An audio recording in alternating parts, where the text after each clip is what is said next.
Instagram doesn't care about your photos. The algorithm isn't your friend. But there is a way to stand out in 2025. This video's no fluff, all hustle. And if you're like me, not waiting around for your viral moment, then let's talk real street photography marketing in 2025.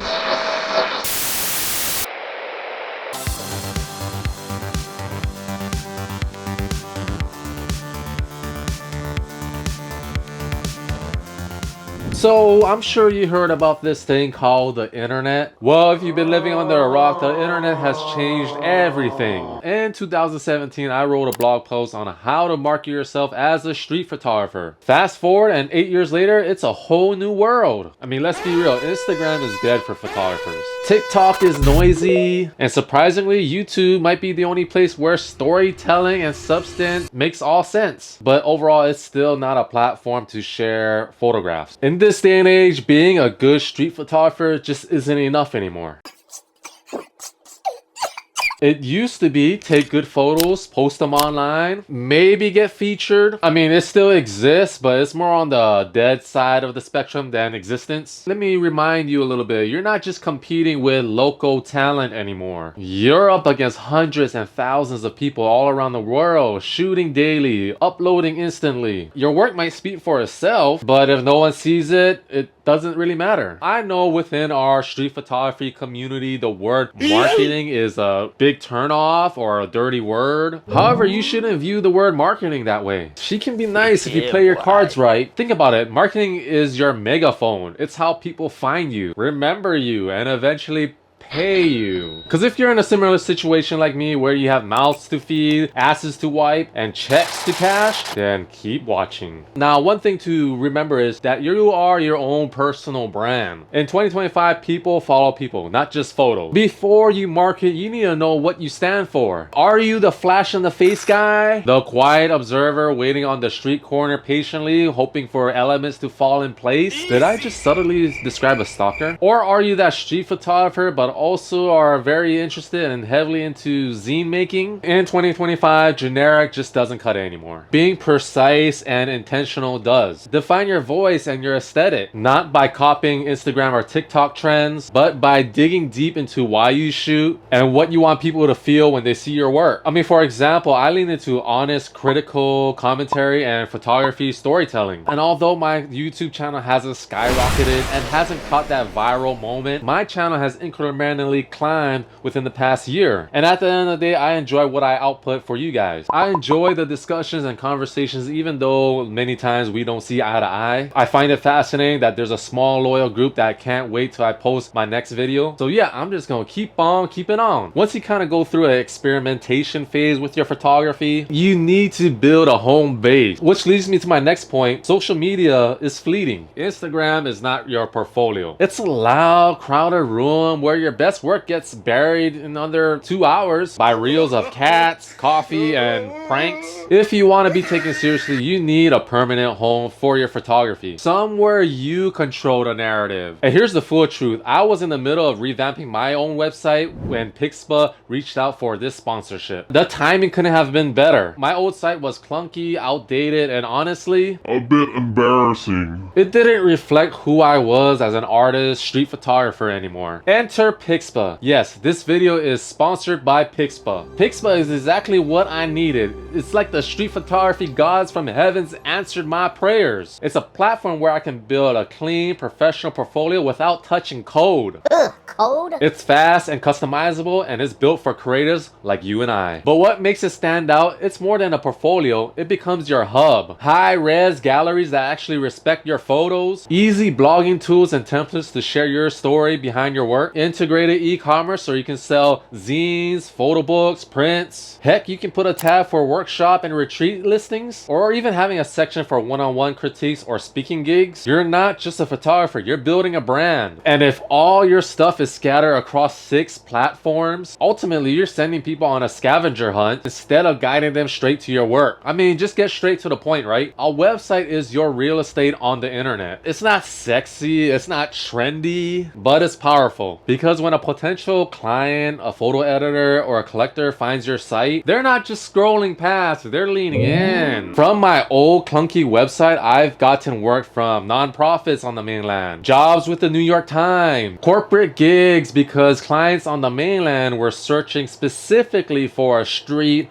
or documentary photographer to capture or work their project in that style or format. And guess whose name came up on the top of the list? Yours truly.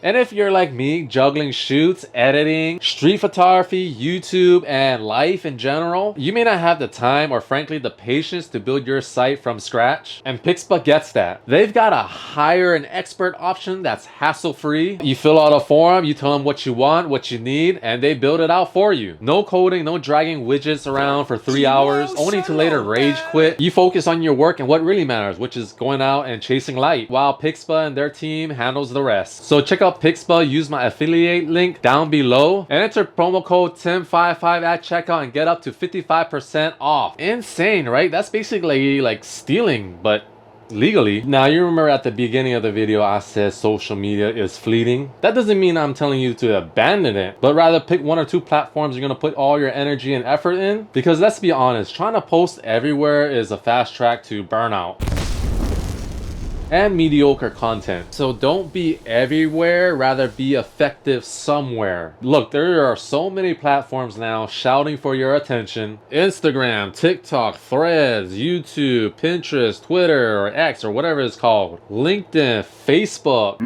It's pure pandemonium. And if you're trying to be consistent on all of them, you're not building a brand. You're really running a social media daycare facility. You should focus on what and why you're on the platform to begin with. So in this case, street photography, go out and shoot, then make content revolving around it. Recap it, start a discussion, share your thoughts, opinion, maybe even experiment with a little POV video. So with that being said, pick 1 or 2 platforms max. 3 where you're really organized, where you'll focus your energy and lean into your strength. If you don't know how to shut up like me and have crazy ideas, then maybe YouTube is the channel for you. If you're a visual curator and love aesthetics, as well as some short form content, then maybe Instagram's your place. Want explosive reach and quick content and test the virality of everything, then maybe TikTok's your space. Being on every platform is not going to be worth the effort, really. When you chase all of them, you really dilute your brand. Your audience doesn't know where to follow you. Your message gets scattered. And worst of all, you start creating just to keep up, not to connect. Oh, you know what I hate the most is when I see companies on social media, not so much people, but when companies post the same message, same photos all across 6 different platforms. Oh my god.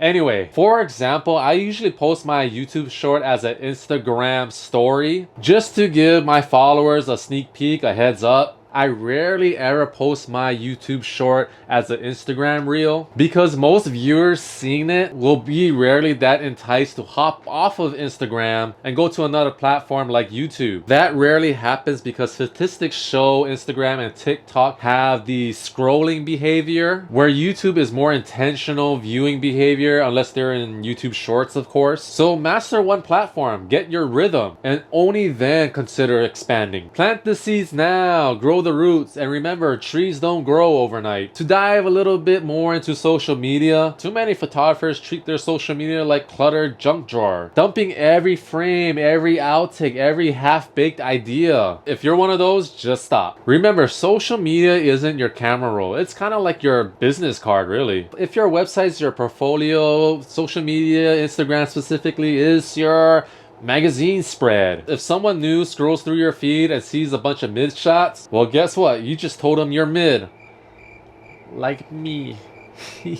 Every post should carry weight, or at least that's the intention. 1 powerful image says a lot more than 10 forgettable ones. Again, if you're new and you're starting off, sure, of course, experiment. Take things lightly, post, have fun. But eventually, whenever that time comes around, go back and curate your feed. Curate with intention. Ask yourself, Does this represent my best work? Would I print this? If not, then maybe the photo belongs on your hard drive instead of your grid. And for your Instagram stories, stop reposting random memes and quotes that have nothing to do with your vision. You don't see Arnold Schwarzenegger flooding his IG stories with junk. When Arnold posts, it's intentional. It's a promo, a tour, a behind the scenes catalog, something from him, something about him. That to me is the difference between content and clutter. Most people scroll past noise, but when your feed is focused, polished, and personal, that's when it actually builds your brand. Do a better job curating your own work. Don't be a content hoarder. And next, let's talk about one of the most powerful yet slept on tools in your marketing arsenal, your email list. Look, Instagram followers, borrowed. TikTok reach,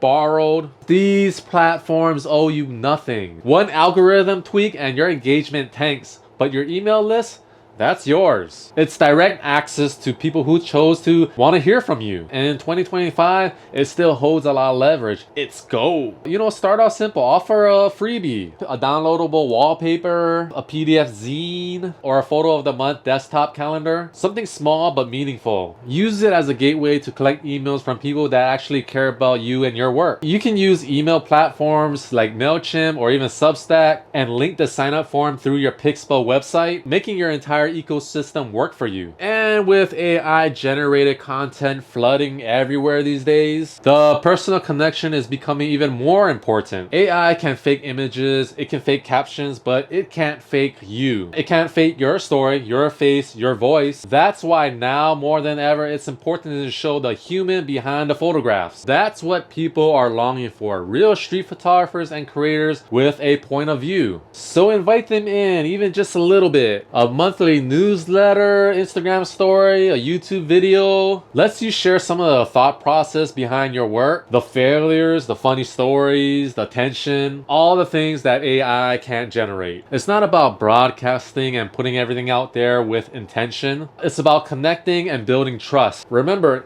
attention is currency. Email is ownership. Start small, stay consistent, and let that list grow for you. And the next one, collaborate. Don't just compete. Look, we live in an attention economy, and the myth is there's only so much that can go around. But here's the truth. When you collaborate, you're not just splitting the pie. You're baking an even bigger one. Some of my growth spurts didn't just happen by, uploading in a vacuum. They came from collaborations. Whether it was hopping on a YouTube interview, being featured on an airline magazine, or co-hosting a live show, Street Life, with Samuel Lentaro. Catch it live the last Friday of every month. Shameless plug there. Those moments, despite not going crazy viral, it expanded my reach organically. No SEO tricks, just connection. And guess what? Collaborations multiplies visibility. Not just for you, but everyone that's involved. Your audience gets introduced to someone new. Their audience gets introduced to you. Everyone wins. So if you vibe with another street photographer, don't just tap on their latest shot and call it support. DM them, pitch them an idea, record a podcast episode, host a live critique, teach a joint workshop, trade YouTube cameos. That's how you build real network, not just followers, but creative peers who elevate each other. Don't just aim up, collaborate sideways. Find people at your level and build together. That's where the real magic happens. Not in chasing clout, but sharing growth. I mean, take me for example. Look at the amount of followers and subscribers I have compared to Lintaro's channel. Yet he's still willing to have me co-host on his live show despite my numbers being a fraction of his. Because when the genre grows, everyone grows. When you treat everyone like a competitor, you close doors. But when you treat others like collaborators, doors open that you didn't even know existed. So if I had to sum up this video in one phrase, is to stay ready so you don't have to get ready. Unlike photographers of the past who shot endlessly and only got recognition after the fact, maybe a museum curator was digging through their archives, or somebody won an auction for a storage unit and discovered boxes of your work. We don't have that kind of excuse today. You have the tools to curate, present, and market your work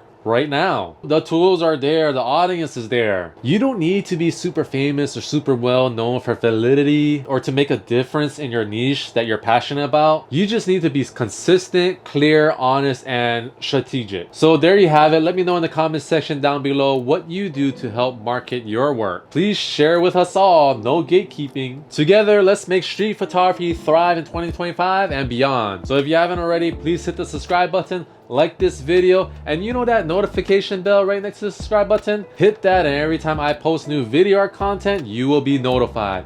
Until then, keep shooting and stay safe.